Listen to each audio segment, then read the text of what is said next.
How's it going, everybody? We are back with another series preview. Haven't done one of these in a couple of weeks. I had some hard drive issues, but we're back up and running. The Yankees are now 66-31 after winning 2 out of 3 from the Baltimore Orioles. They have a plus 200 run differential. That's outstanding, especially at this point in the season. They maintain home field advantage over the Astros, though that lead is in jeopardy. Just one game. They have fallen off of the pace of the 1998 Yankees. They are now on pace for 110 wins, which is still not too shabby, right up there with the 1961 Yanks. They maintain the lead in the American League in home runs at 165. Team ERA has fallen to second at 3.15. And how about that start by Nestor Cortez yesterday? He continues to pitch well, especially against Baltimore. He had the cutter working on the back door. I didn't do a recap yesterday, but if I did, he would have gotten the belt for me. He looked fantastic. 2.48 ERA on the season. He is approaching his professional career high in innings pitched if you include the minor leagues. So it'll be interesting to see if the Yankees give him some extra rest going down the stretch here.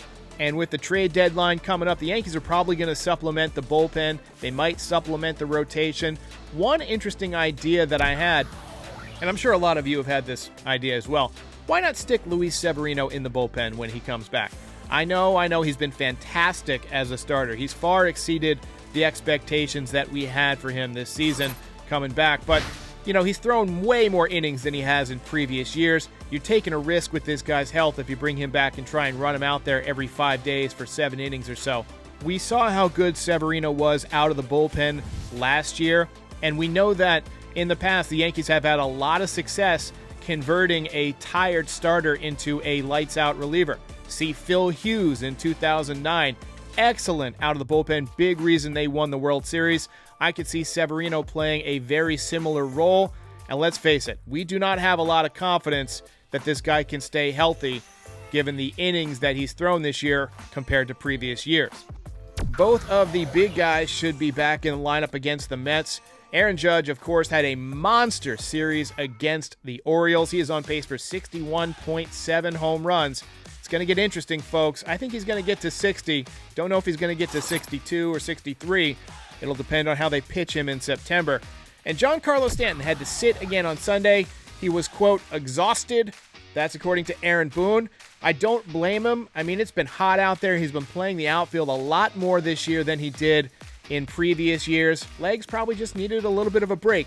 He went to the All-Star game, and it was his hometown, so there was a lot of, behind-the-scenes stuff that he had to film, and you got to stand around in the heat, and, I just think he could have used a couple of days off, so I'm glad they gave it to him, but hopefully he is back in the lineup against the Mets and feeling good. And DJ LeMahieu is feeling good. He has really, really turned it back around after kind of a subpar year last year. 3.9 WAR so far this season. He's elevating the ball more. Ground balls were a problem last season. He's playing outstanding defense wherever you put him in the field. And over the last 44 games, he's been offensively the player that we remember from 2019, 2020. 315 average, 876 OPS for DJ LeMahieu. And I think he's going to be a big factor in this Mets series. Hey, look, guys, there is a non-zero chance that this is a World Series preview. I think the stadium is going to be electric for these 2 games, although the pitching matchups are kind of iffy. Yankees are running out Jordan Montgomery versus Taijuan Walker in Game 1. Game 2, as of this moment, looks like Domingo Germán versus to be determined. Max Scherzer will not pitch in the series, but he has been Max Scherzer this season. He's got a 2.28 ERA. Pete Alonso has 25 home runs this year, 82 RBIs, having a monster year, but did not win the Home Run Derby. And Francisco Lindor feeling maybe a little bit more comfortable this year, 873 OPS, 16 home runs. Obviously a dangerous switch hitter who's given the Yankees problems in the past.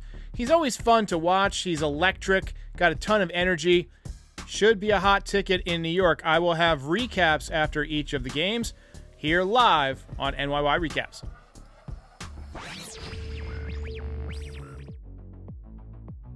All right, we are just a week out from the Major League Baseball trade deadline. And Brian Cashman is going to be busy on the phones. Now, one thing that I've noticed over the years about Brian Cashman is that he likes to get his deals done early, a couple of days before the deadline. Like last year, Joey Gallo was on the 29th, Rizzo was on the 30th. He likes to save the final day for any unexpected deals that might happen. That's just something that he has picked up as a veteran general manager. Now, there's been a lot of talk about Juan Soto, and I think that this approach kind of precludes the Yankees from getting Juan Soto because the Nats are going to wait until the very last second to move him, if they move him at all. It's very difficult to move a player of this caliber in season because it's going to cause so much disruption on the team you're trading him to. Especially if you trade him to a contender, they're not going to want to give up the kind of young, valuable players that can step right in the Major League lineup like the Nationals are asking for. I'm wondering if the addition of Matt Carpenter and seeing how deadly he's been since coming to the Yankees might even rule out the chances of the Yankees trading for another left-handed bat. I think they're going to want to get him in the lineup as much as possible and maybe not take at-bats away from him. I think it's a foregone conclusion that Joey Gallo will be moved somewhere else, so that does open up an outfield spot. But I think the Yankees will be more inclined to go for a defensive replacement. You've already got Tim LeCastro, who can play excellent defense, but he's also useful as a pinch runner. And so the Yankees might try and get another outfielder to fill that spot, or just call up Estevan Florial finally, and then just focus on pitching. And to me, Luis Castillo is obviously the guy. You know, he was dominant in his outing in New York. He had the fastball up at 98, 99 miles per hour. He was spotting it all over the zone. He had guys swinging and missing. He was throwing a great changeup. Now, he's got the hair, and he's going to have to cut it, but he said he's willing to do that, which shows a willingness to be a team guy and come play for the Yankees. Now, the Reds GM is no dummy. He's not going to give up Castillo without a pretty good return. I don't know if Dominguez or Volpe or Peraza is going to be part of it, but it's possible. And the Yankees are probably going to have to give up multiple pieces out of their top 10. He is a legitimate starting pitcher, though, and he would slot in perfectly as the number 2 guy in the playoffs. Yankees are apparently sending some scouts to watch his start this week. Would not shock me if the next day or two after that, he's a Yankee.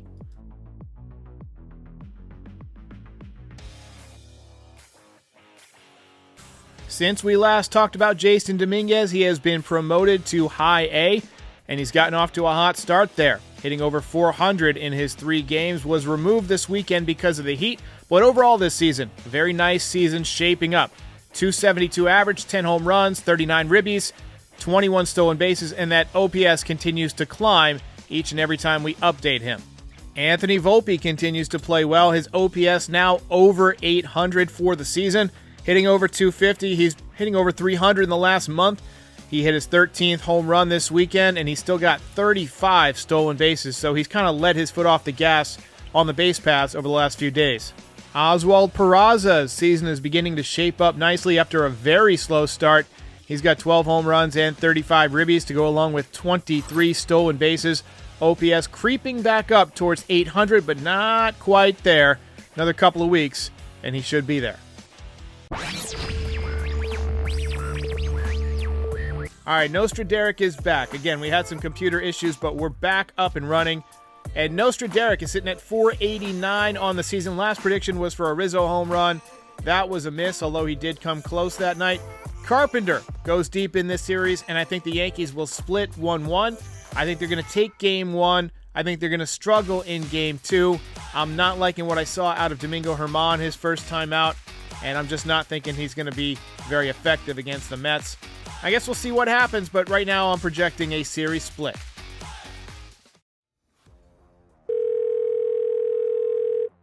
Second off, with the trade deadline coming up and talking about getting a starting pitcher, Luis Castillo and everything, I was wondering what a Martin Perez deal would be like from the Rangers, He's pretty old and maybe not a good fit. Are you sure your name is Jerry and not Brian Cashman? Because if he's old and he sounds like he's not a great fit, that seems like just Brian Cashman's type. I kid. I actually like Martin Perez. He's a soft contact lefty.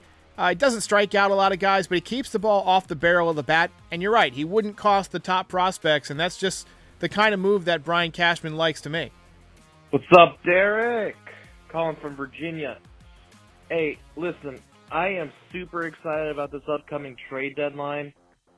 All the rumors for Benintendi, Happ, Soto. But I have one out-of-the-box suggestion that we could add to the starting rotation. From Arizona, his name is Zach Gallen. On the season so far, he has a 3.31 ERA, 100 innings, 96 strikeouts, whip at a 1.02. Batting average against is 204, 96 strikeouts.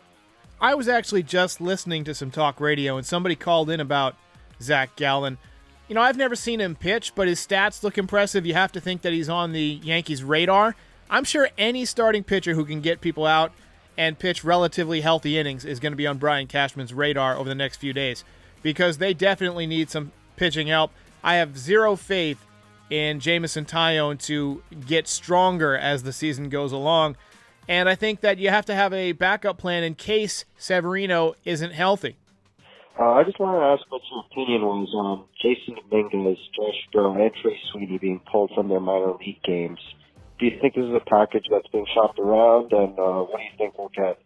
Hey, great question. Now, if you're at home and you couldn't hear exactly what he was saying because there was some disruption in the line, he was asking why Jason Dominguez, Trey Sweeney, and catcher Josh Bro were removed from the lineup in yesterday's game. That's Sunday's game. And the word that I received via Twitter, a couple of reporters posted about this, was that it was due to the heat. It wasn't anything to do with any kind of trade. It was because those guys were playing in the heat and not feeling so great. Everybody's body reacts differently to the heat, especially if you're a little bit dehydrated or if you metabolize water quickly. So just being safe. Catcher Josh Bro, that's a really tough position in the heat. You're wearing all the gear. And usually if we're at the point where people are actually being pulled from games, then usually the trade is going to be announced within a couple of hours. So if you see guys get pulled from the games over the next few days and you don't see them traded in the next several hours, you can probably bet that it was either, the heat or an injury. Hopefully not injuries. But keep your eye on it. It's always good to pay attention who's in and out of the lineup as far as prospects are concerned this time of year. As always, feel free to make your voice heard. Call in to 718-899-1068. Better call in. It is always good to hear from you. I do voicemails whenever I do a pregame or whenever I do an episode of the Frieze. So call in and make your voice heard. Speak clearly. Turn your backgrounds down. Better call in.